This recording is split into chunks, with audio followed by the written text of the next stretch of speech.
Hello, this is Matt on the Moon Lambo channel, and I came across an article today on Bitcoinist.com. Of course, the friendliest website on the planet to XRP. Said no one ever. This one's titled Crypto Hot Trends and Opportunities for 2020 Messari Research. And it's referencing this piece that's now on the screen, Crypto Thesis for 2020, written by this man on my screen, Ryan Selkis. He is at 2BitIdiot on Twitter, and you can see he has blocked yours truly. Oh yes, he didn't want to have anything to do with the Moon Lambo. Hey, you're lost, bro. Come on here. And so he's one of these anti-Ripple, anti-XRP guys, because I don't know, maybe he's just never gonna get it. I don't know. Sometimes ideology drives these types of people, though, and so I've never engaged with him before, or at least if I ever wrote anything to him, I mean, it would still be out there. I've never deleted any tweets or anything, but never had a conversation with this guy. I don't know if it's because I liked something or if I said something in response to something that he posted having to do with XRP. But he just goes on like XRP community blocking sprees because, like, why would you want to hear an opposing viewpoint when you can just live in your own little closed box there? And echo chambers are a real thing, right?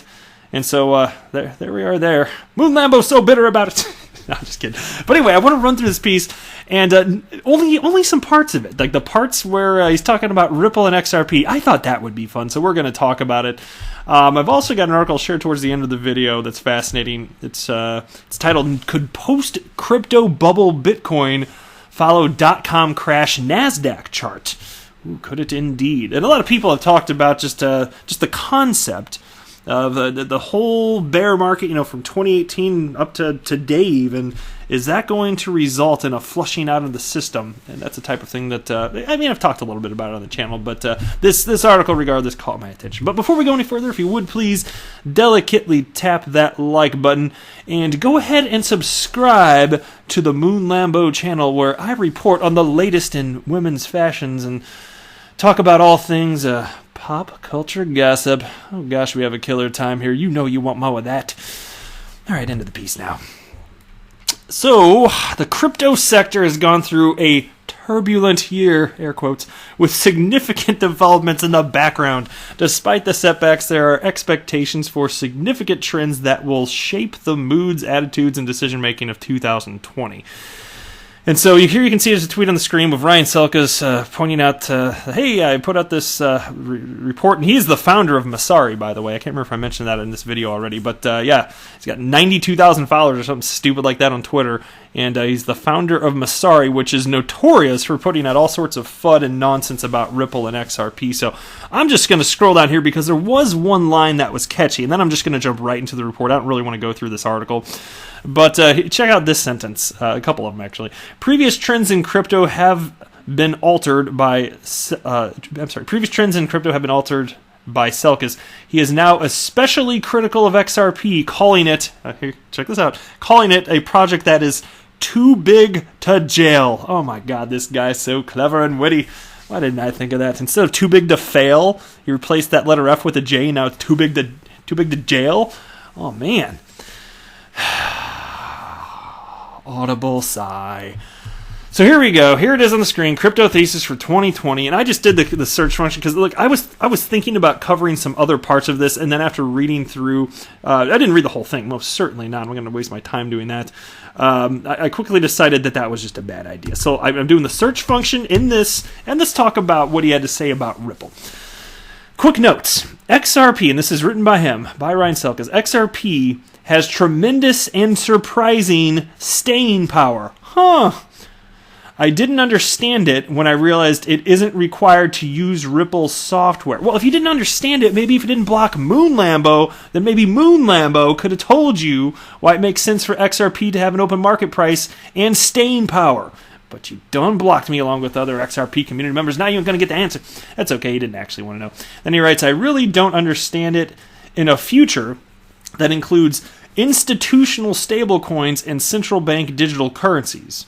The Bitcoin forks are write-offs at this point, even if the IRS ends up walloping during audit open season these next 5 years. So he doesn't understand why stablecoins can't solve the fundamental problem that Ripple is utilizing XRP to solve.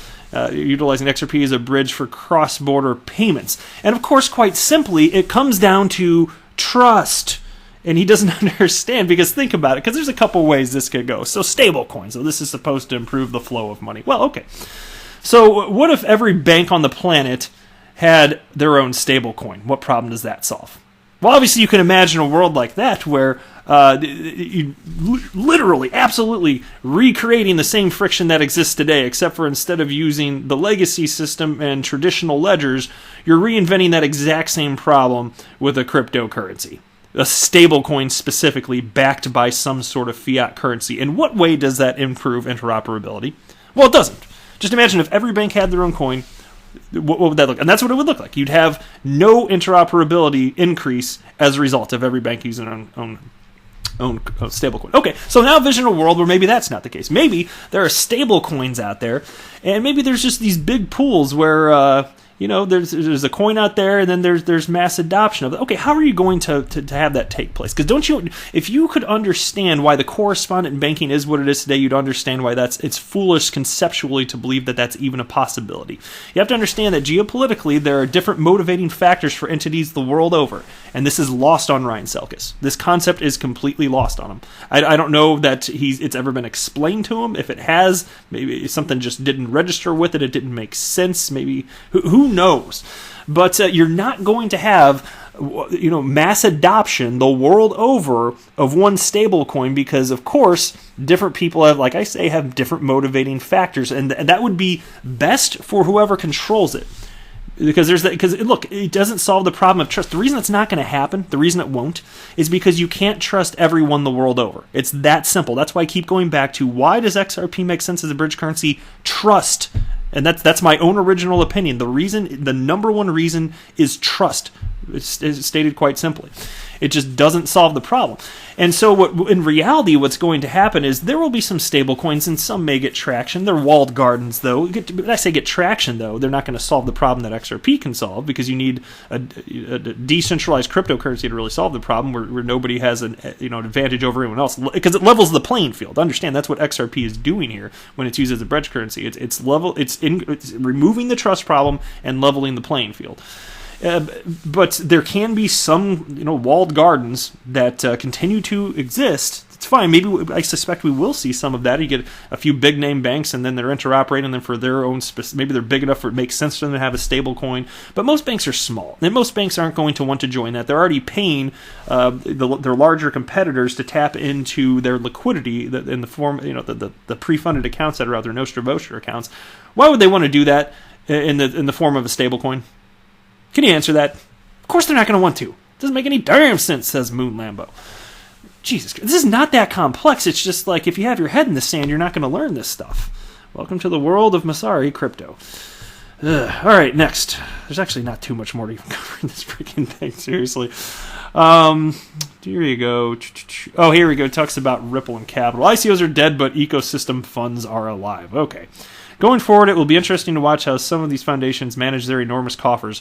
Ripple, Tron, Block One, and Tezos have serious capital to deploy, more than almost all of the crypto funds, and have not been shy about investing their pace in complementary crypto and legacy businesses. Okay, that's fair enough, I suppose. The jury's still out on whether most of this capital will be squandered. Well, squandered, but look, I think that's kind of that's a way of looking at this that I don't think it's the correct approach. The way that I look at it is there's all sorts of new ideas that were developed or are considered in the mid '90s and surrounding the internet. As it was in its infancy, and then as time passed, all sorts of stuff had been tried along the way, and a lot of stuff worked, but all sorts of companies failed. Most businesses fail in general anyway, and so just having unique ideas, problems that can be solved thanks to cryptocurrencies and blockchain technology, it makes sense to invest in that. And sure, a certain amount are going to fail, maybe a lot of them, maybe most of them even, but almost certainly actually. But to me, that's okay. You can call it squandered if you want, but this is just a process that has to go through to see what actually makes sense, because sometimes things sound great on paper, and then in practice, maybe not so much, and vice versa. Who knows? But you just got to try this stuff. So I'm not really particularly concerned about that anyway. Let me scroll down a little bit further here. Maybe that's the bulk of it. Oh, yeah, here we go. He talked a bit about the SEC. So, SEC enforcement. Who's afraid of the big bad wolf, he writes. Just hire some expensive lawyers. Here's what I expect to take place in 2020 as the SEC continues to grapple with the glut of 2017 token sales they believe look like unregistered securities. And, of course, again, Ripple's too big to jail, so keep that in mind as I read this. If the SEC was willing to settle for a mere $24 million with Block.one over their year-long $4 billion EOS crowd sale, then I don't think we should expect to see a case against Ripple, whose advisory ranks are best in the industry, ex-regulators, Mary Jo White of the SEC, Ben Lawsky, NYDFS, Gene Sperling of the White House, are advisors or directors. Okay, well, having those people high up wouldn't protect Ripple if they were doing something terribly legally wrong, just to be clear. And you can say that since $24 is a measly quantity of money, that you wouldn't expect Ripple to be, held accountable for any, mischievous things they've been doing from your perspective anyway. But nonetheless, consider this, just to be clear, so there's a $24 million settlement with Block One. And with Ripple, since there were no charges, there was a $0 settlement. Big difference. Don't make it out like, oh, Ripple's just getting away with it. Here's an indicator. Here you go. This is just what's happening here. You get small fees or nothing. No. That type of narrative is it's completely untrue.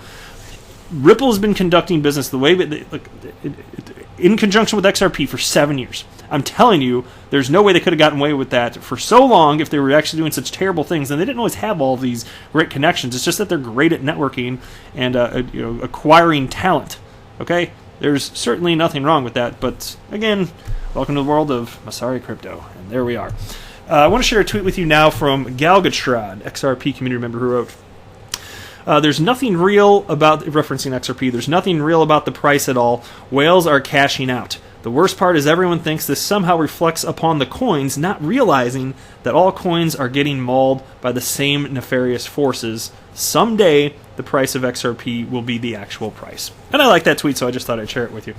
Next, here's a tweet from Leonidas, XRP community member. He runs xrparcade.com. He writes, 333 events, mostly conference talks, panel discussions, or interviews, and 213 of those have video or audio included. And so I just wanted to pull this up. I like to do a little bit of community highlights when people are contributing. If you haven't been to XRP Arcade, do yourself a favor and check it out. Here's a link to what he provided right there, and he's got a calendar with events mapped out here. But there's just a ton of information, which I think a lot of you would really, if you have a little free time, especially if you're sitting in front of a computer, just type in xrparcade.com, and I think you'll really enjoy going through some of this. It's just a vast amount of information. So I just wanted to highlight that real quick.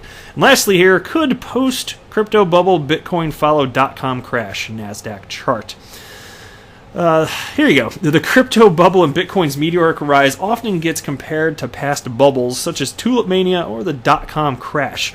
But could Bitcoin's price chart actually be following an echo bubble fractal found on NASDAQ's price charts from after the .com bubble burst?